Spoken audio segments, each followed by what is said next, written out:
skyrocketed, which evidently has to do with an accumulation of aluminum in the brain cells. I mean, I think almost every family has been touched by a member as they get older having Alzheimer's. And it's a horrible disease. And to say that, well, this just came because people drank soda pop out of aluminum cans, you know, when my father passed away with Alzheimer's and he didn't ever drink soda pop, you know, that explanation doesn't ring true with me.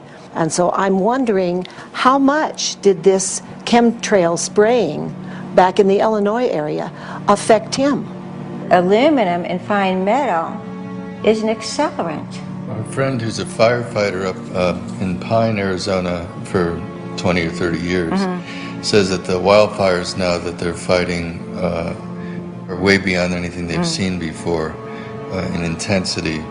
And when you look at the air samples and you see the fine particles of aluminum, which is very flammable, and magnesium settling on the trees, this is causing unprecedented savage wildfire.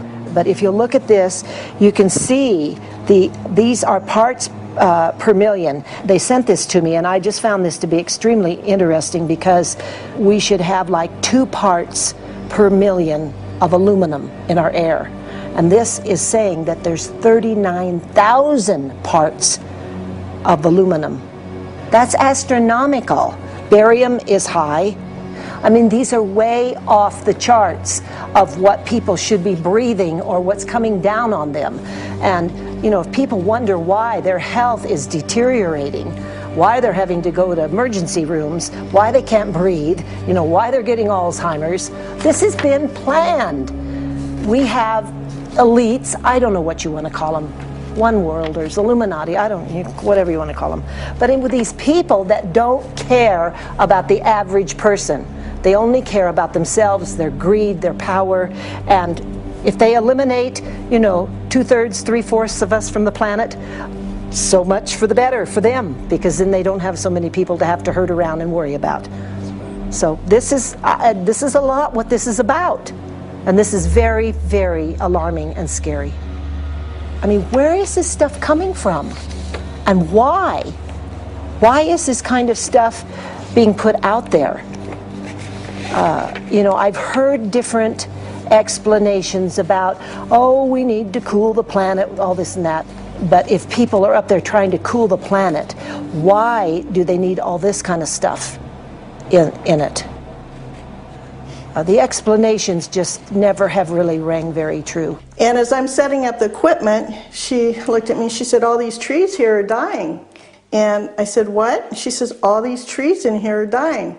So I thought, well, I'm going to test for aluminum, because that's one of the key things in the programs that we're talking about, and titanium. And I took some of this bark sample and tested it, and it came back positive with aluminum and titanium. Then I started traveling around California, noticing the same thing. In Lake Tahoe, there was a lot of the same type of bark, all through Sacramento area and Davis. Just about everywhere I went, I was noticing this silver white bark. What I think is happening is these chemicals are getting down and destroying the roots. And then as they come up, they're going out into the bark. Those 2 right there are the ones that are just, it just hurts so bad to see these 2, because look how old and big they are. We probably lost 40 trees right here on our 10 acres. Every week, every other weekend, we'd see another tree that was beginning to die. And I mean, it's just so sad, we just cry. And to think that that might have something to do with it, along with their other explanations, would really, really frost me. Every time you lose a tree, you know, it's not good, it's just sad. And there's another one over here in this little group of trees here. Don't you feel better when you stand up and fight than if you crawl down in a little hole and go to sleep? You know, I mean, my gosh, people, your families are out there, children are out there, your grandchildren. I mean, you've got to do something to help.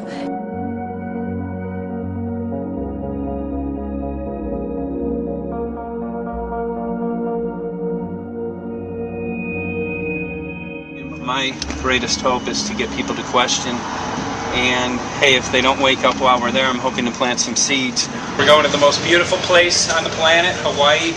Surface of the water. to see what's going on, collect some data.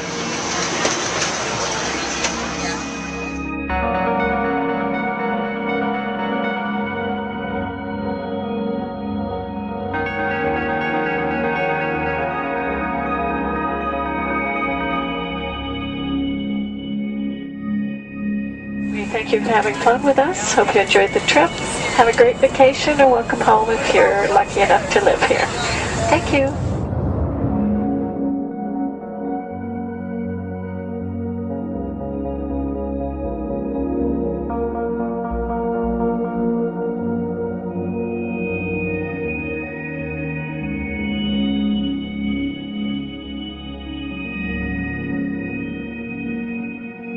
The whole valley's off the grid, so it's either solar, wind, or generators.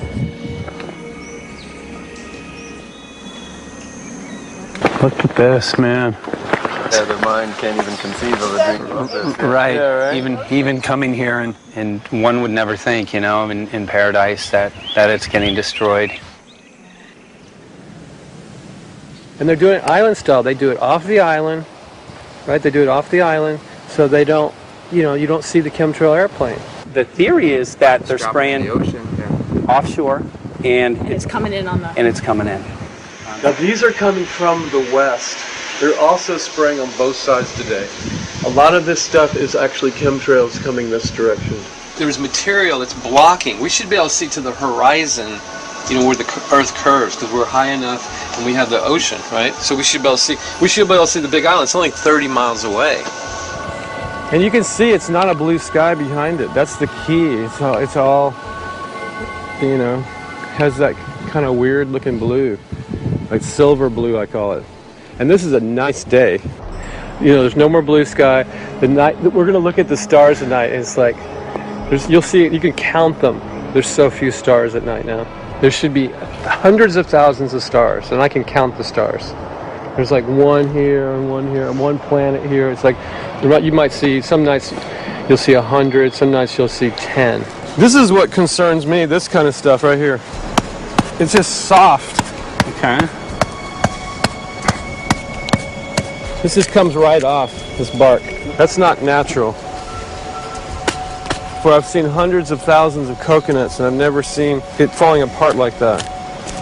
Look at this, you guys. I've never seen anything like this.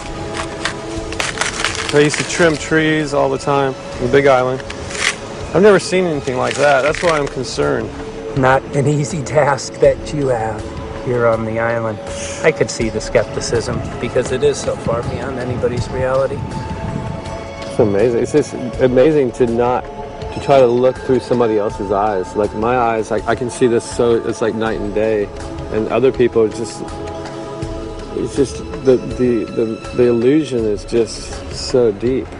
What do you think would happen if everybody awakened to what was going on and what the plans were of geoengineers? I think they'd have a revolution in Hawaii if people really understood what was going on. What's your concern for? I know that you love the land here. What's your concern about the chemtrails? Well, that we won't be able to live here and grow our own food, and that our health is going to be compromised. You think it already has been? Yes. And the thing is that they're doing it every day here, every day. So it's hammering, micro doses every day. And then, of course, it's getting in the environment, and of course, it's weakening the plants. And it takes a couple years for this to actually weaken the plant. So we are asking for GMO taro. We're asking for GMO papaya because we can't grow our natural seeds. We can't be sustainable. We can't truly, you know, be here as God created us to be. So my friend convinced me to do a hair analysis on my daughter. So we went ahead and cut close to her scalp and got some really recently grown hair and sent it in. I was just sure that my daughter's hair was going to be so clean with the lifestyle that we live. And lo and behold, it came back and her levels were really high in aluminum. This is the chart here. This is the reference range, and this is where my daughter is. 23.1. Aluminum.